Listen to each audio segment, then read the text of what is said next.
enable this. Sorry. Yes, my name is Jan-Jaap Korpershoek. I'm a red teamer and reverse engineer for Northwave cybersecurity. And in this talk, I want to give you a primer into kernel driver vulnerability research, specifically for Windows kernel drivers. And my aim with this presentation is to give you the knowledge and the tools that you need to start your own research in this area. To do that, I have different topics I want to discuss. First, I'll give a bit of context about offensive use of kernel drivers. Then I'll discuss our own research at Northwave and give some overview of that. And then we'll do a deep dive into the technical details. First, about how drivers work and how they are used.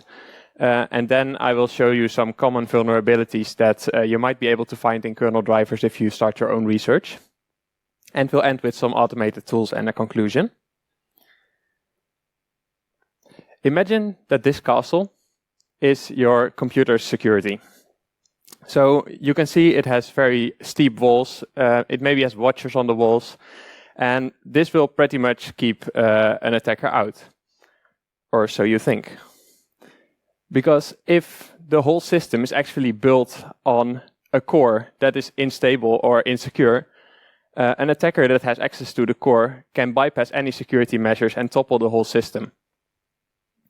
And this image also lets me show you a bit about the difference between user mode and kernel mode. In user mode, we have our normal user. We even have our admin user.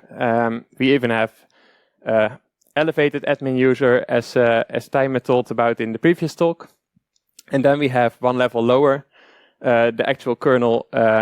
And on this level, all security measures are basically off. And you can bypass a lot of the security measures that are normally existing.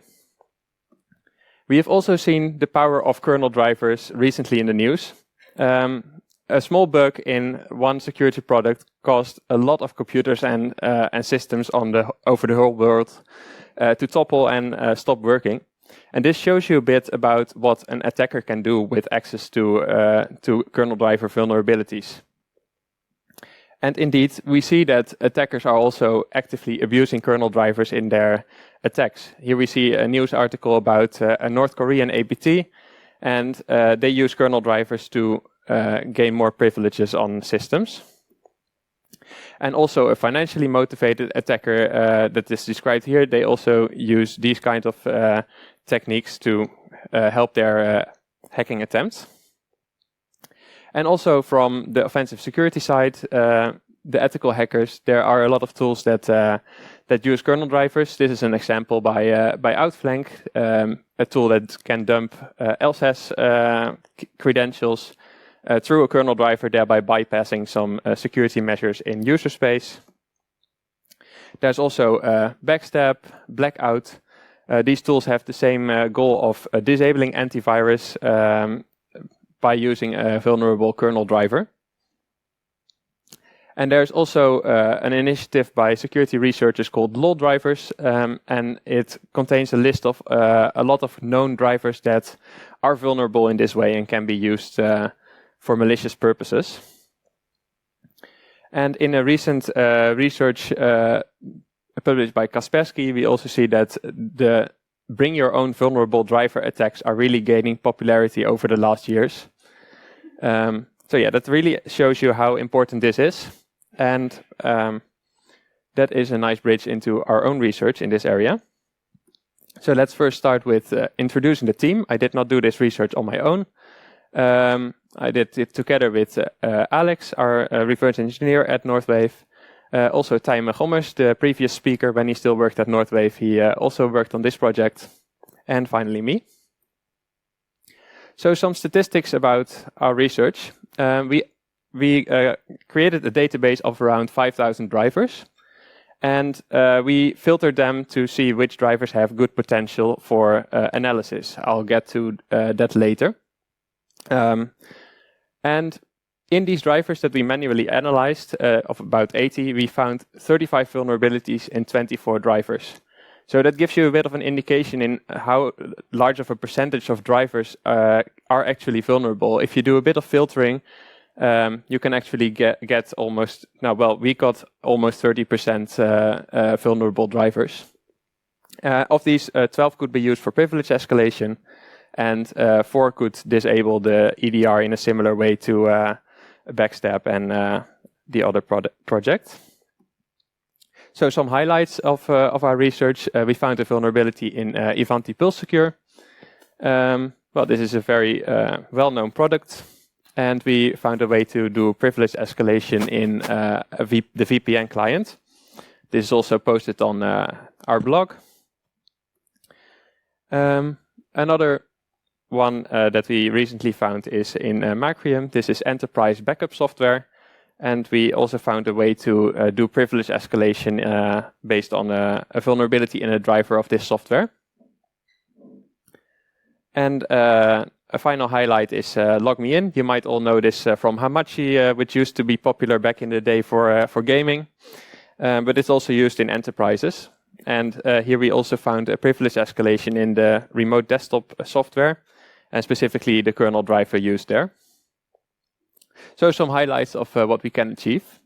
Now let's dive into getting you the tools to do similar research and get your own vulnerabilities. So the first step to do research is to actually gather the drivers.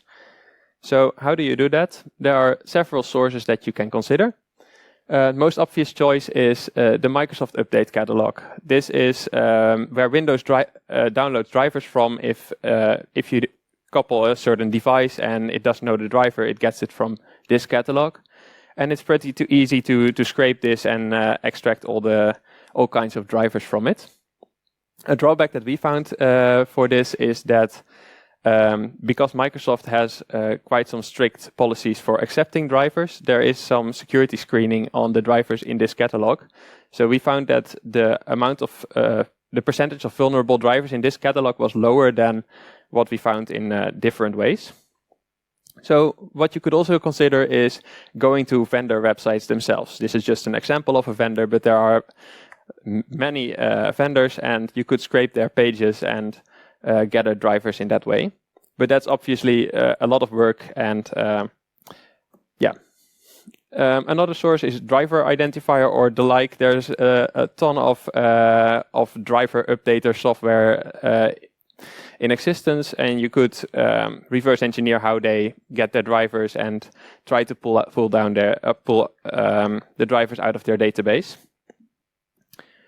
And finally, there's also VirusTotal. This service is usually used to upload malware, but a lot of people upload also legitimate software there, and it is cached for anyone with a license to download it. And we also downloaded a lot of drivers from VirusTotal for our research, so that's also a source that I can recommend. So once you have all these drivers, you need to do some filtering, because there will be duplicates, there will be different versions of the same driver, and in newer versions, a vulnerability might already be fixed, so it's really not worth looking into the older drivers at this point. So you want to keep only the most recent version. You can filter drivers by signature. Because some vendors are known to pay close attention to their security, for example, Microsoft themselves, antivirus vendors. So if you want to find easy vulnerabilities, you might want to exclude those drivers. You want to find drivers that need no special permission. So because if you need to have special permission to interact with the device, it's going to be more difficult to perform research on it.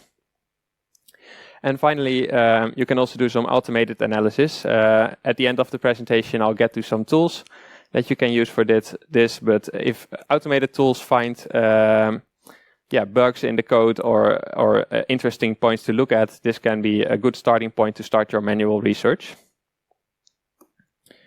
So once we have a list of our drivers, the next step is to actually load them onto a test system.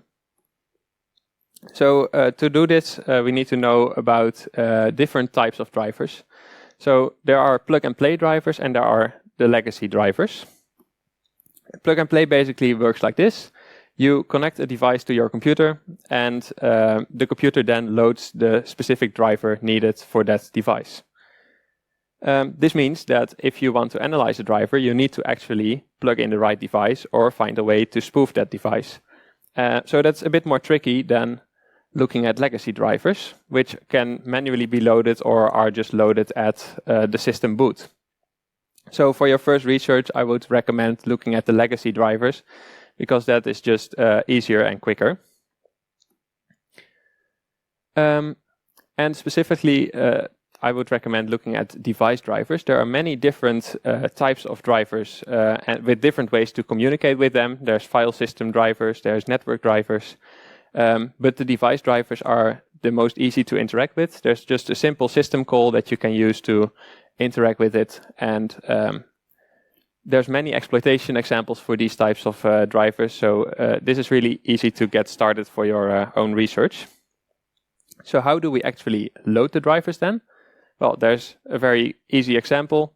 You can just download the software from the vendor and run the vendor's installer to get the software. But not always do you have the vendor's installer, so sometimes it can also be really easy to just use the service management tool from Windows to load the driver onto your system. I have put the commands here for future reference. So once the driver is loaded, we need to actually analyze the driver. So here I will dive into a bit of the technical details. I will first show you how a driver looks from a development perspective, so in the C source code. And then I will dive into how this looks in assembly from a reverse engineering perspective. So a driver starts with the driver entry function. As you may know, other software usually starts from a main function. Well, driver entry is basically the main function for the driver. And it has a couple of tasks, but the most important ones are creating a driver device. At least that is for device drivers. Well, here it creates the device, and this is actually the object that can later be used to interact with the driver. And after the object is created, it creates several handlers for different events that can happen with the driver. So we see here create, read, write, and device control. Create is called when the user actually tries to communicate with the device.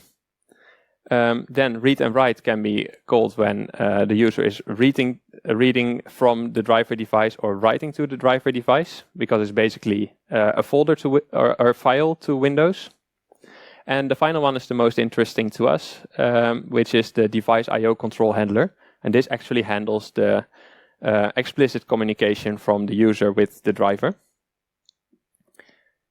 And here we see the device I/O control handler. It always has a specific format.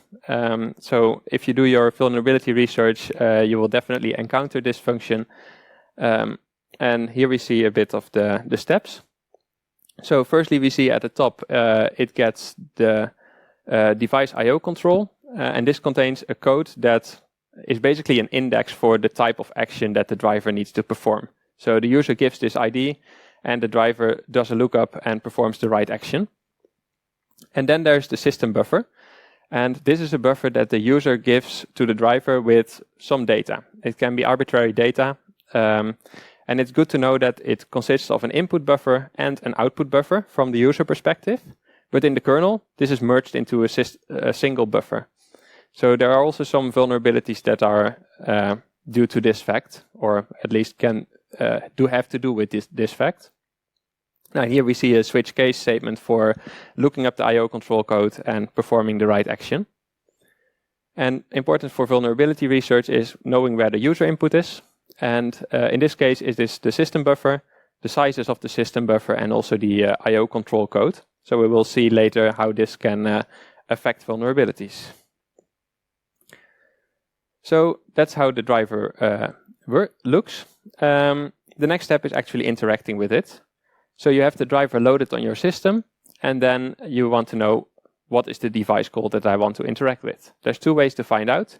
You can look in the driver itself, look for the strings, and usually there are some strings that immediately pop out and show you like this is the device object. Another way is to use WinObject. It's a sysinternals tool, and it also lists all the devices available on the system. And usually you can find by the name that a certain one is the one you need to use. And once you know that, you can actually interact with it. It's 2 calls. The first one is create file, which is the call to open a specific file. And since the device object is also a file on Windows, you can just open it in that way. And then you can interact with it using device IO control system call. And here we also see the user data being passed. First the device IO control code, then the data and the sizes. I skipped some details here to keep it clear for brevity, but the Microsoft documentation is pretty clear on how to use this.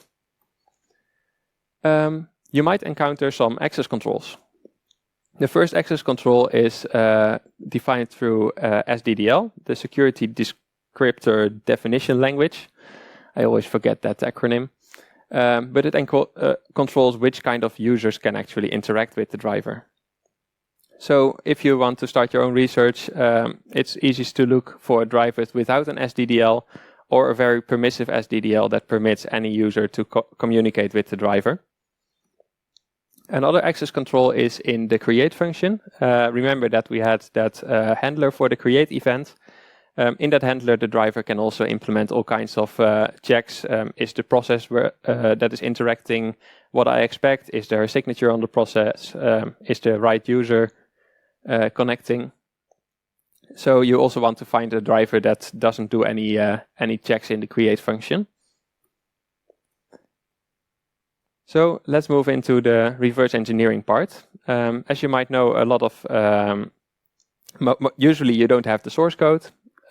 So you will have to look at the assembly and open it in the disassembler and try to find out what you need to look at.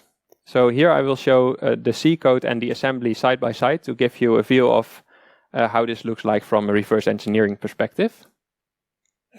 So here we have again the driver entry function, and I'll step through it with you. So here we see that it initializes a couple of strings. And on the right, you can also see that you see the same strings in our disassembler.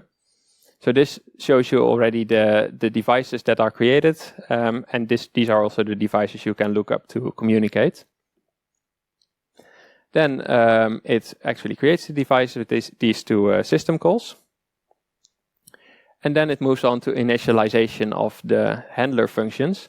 Now on the right in the assembly, you can the function names don't make any sense. It's just the offsets. But if you look at the offsets into the array, you can actually see you see 70, 80, E0, and this actually gives you an indication of which handler it is.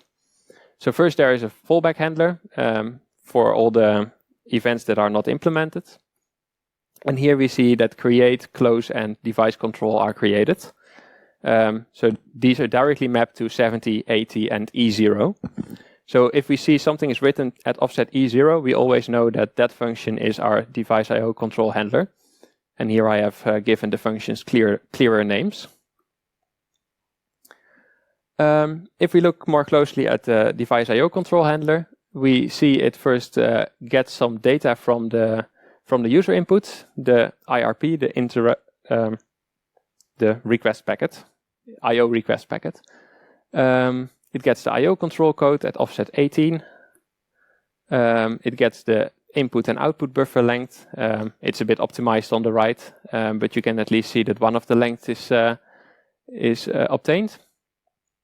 And it also obtains the system buffer. So that one is most interesting for us because it contains all the user input. And here we see a lot of branching statements on the right. This usually indicates a switch case statement. And we see that it checks the IO control code and performs the right action. So now that we have a bit of an overview of how drivers work, it's time to go into the actual vulnerabilities. And the first one that is interesting is the dangerous legitimate functionality, as I like to call it.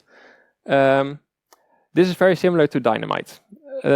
As you know, Dynamite was developed to blow up mountains and create pathways that trains could pass through or other things. But it can actually be used in wrong ways. And just the same it is with drivers. A well-known example is Dell.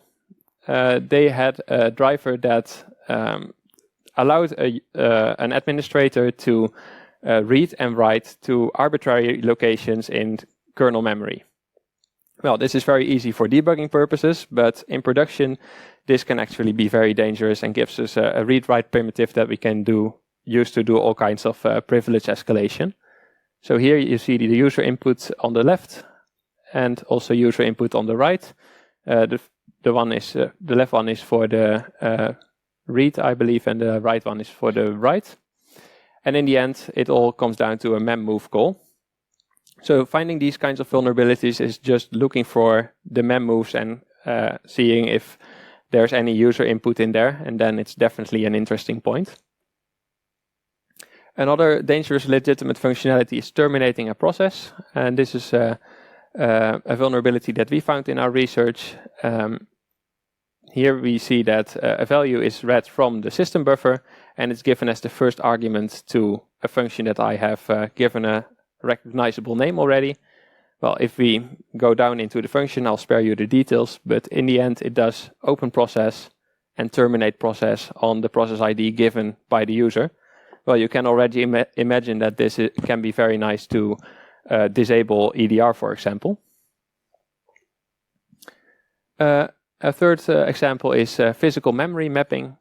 Here we found, I believe it was Timer that found this one, a driver that does map IO space, and it maps some physical memory into a user writable location. So users can actually read and write to arbitrary locations in physical memory.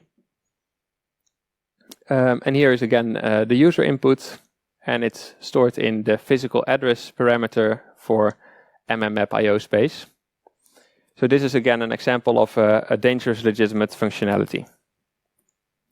The next type is the very well-known buffer overflow. Yes, it also happens in drivers, and it's very interesting to exploit this. I have a couple of examples. First one is in the Macrium backup software, and here we see that the user input determines the size of a buffer that is allocated here. And later this buffer, you can see the same offset 200 is used on the bottom, and it's used as the buffer for reading a file input into it. There is a length given into the buffer, but it's actually unrelated to the length that the user gives in earlier. So this is an example of where the user can just determine the size of the buffer and overrun it. Another overflow that we found is a registry key.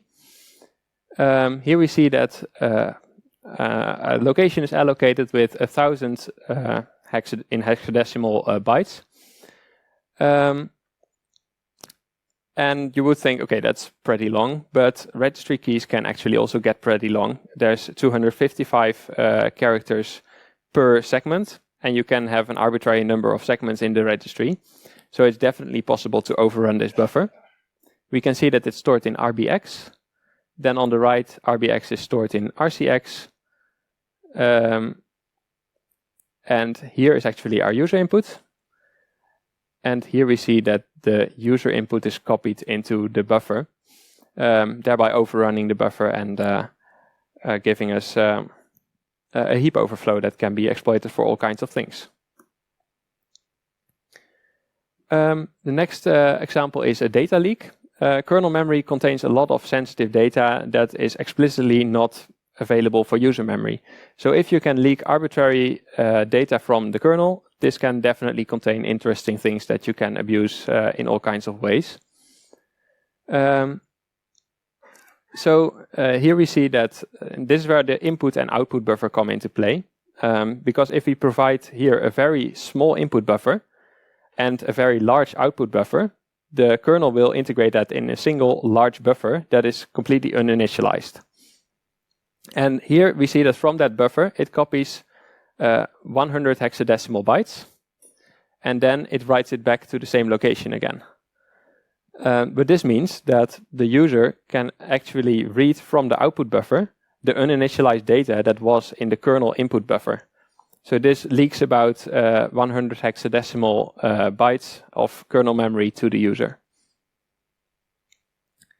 The next vulnerability is kernel handle leaks, and I have found a nice analogy in practice in this image on the left. This is a burglar that puts a device through your door and pulls on the handle to actually open the door. This handle is not supposed to be reachable from the outside. In a similar way, the kernel handle should not be reachable from user mode, but you actually need to specify this. And a lot of developers forget to specify this flag. And then the user handle, the handle from the kernel is in the user handle table. So if you enumerate that handle table, you can actually find the handle that you can use for writing to a process, killing a process, etc. So an example of this. Here we see an open process call, and there are some attributes given to it, but the attributes are set to R15, and R15 is 0, XOR with itself.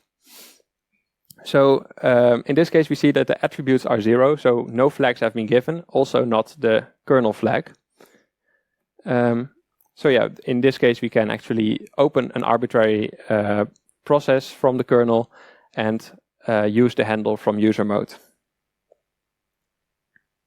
Another example is method direct, and here the analogy is the Turkish ice cream man. You have probably seen the videos where the ice cream man seems to give an ice cream, but just as the user takes the cone, he pulls the ice cream away again. In a similar way, this is exploited in the kernel. With a certain communication method, user writes and kernel reads can happen concurrently. So you can see where this is going. If the driver is not checking it correctly, the driver can do some kind of a check. In between, the user changes the data, the check passes, and the driver actually reads incorrect data. So if you ever see method indirect or method out direct, this is definitely something to look at because the driver needs to really closely handle the interaction with the user. And they need to do some kind of locking to make sure operations are atomic. So how does this look? This is encoded in the identifier, the device I/O control code. And you can decode it with, for example, this online decoder, and it shows you the communication method. So if you decode these values, you can find these kinds of interesting things to look at. So these are the vulnerability types that I wanted to discuss with you. Let's move on to the automated tools. The first one that is well known in this area is Popcorn. This tool is used to find the first vulnerability type that I discussed, the dangerous legitimate functionality. Not only that, but it tries to find specific functions that are used in the driver. And this can help you, if you know that a dangerous function is used, you can then look if user input ends up in there, and that makes a very interesting case for possible vulnerabilities. A more recent tool that was released is by the VMware Threat Analysis Unit, and they aim to improve over the design of Popcorn and some other tools. And they use IDA, and they scripted some IDA scripts to perform the same kind of actions, but in a faster and more fault-tolerant way. So let's move to the conclusion. Kernel driver vulnerabilities have impact. We have discussed how it is actually used in practice by a lot of threat actors, and it gives a lot of powerful tools to an attacker. So that makes research also very important, also for us as security researchers, red team operators. There are many vulnerabilities to be found. Our research has shown that with some analysis, we could find almost 30% of the drivers that we looked at to be vulnerable. And you can contribute. I hope with this presentation you have a bit of the knowledge, a bit of the background, and some tools that can get you started with this kind of research. Thank you for your attention.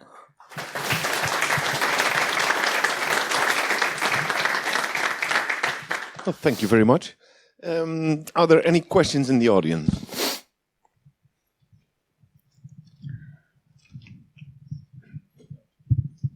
Yeah, you said when creating your database, you would only use the latest version of the driver because vulnerabilities could be fixed.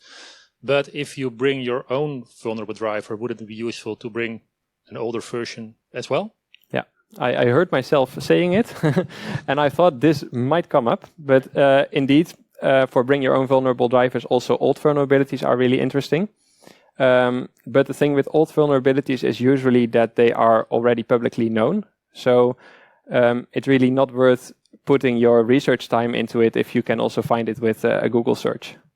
So that's the reason that I would suggest excluding those kinds of drivers. Okay, thank you. And EDR will permit it most of the times. But in one of the first slides, it said 08. The hex. Was it an hex address, or was it an handle to? One of the first slides. Let me see. Yeah, it was about user input, sending it to the kernel. This one? 0x8. Oh, yeah. The case, is it a memory address? Which? Oh, this one. Yeah. Oh, yeah. That's the device I/O control code, and it has a specific format that can also be parsed by that online parser that I showed later. And it encodes all kinds of attributes about how the interaction goes. But in the end, it's just an identifier that the driver uses to perform a certain action. Because in kernel, you also have ASLR, I think. Yeah, there's also kernel ASLR and all kinds of protection measures. Okay, yeah. Thank you. Clear. One last question maybe from the audience? No? All right, then we're almost ready for our lunch. But first, I would like to thank you for your talk, and I would like to present you with a challenge coin. Yes, thank you. Thank you very much. Round of applause, please.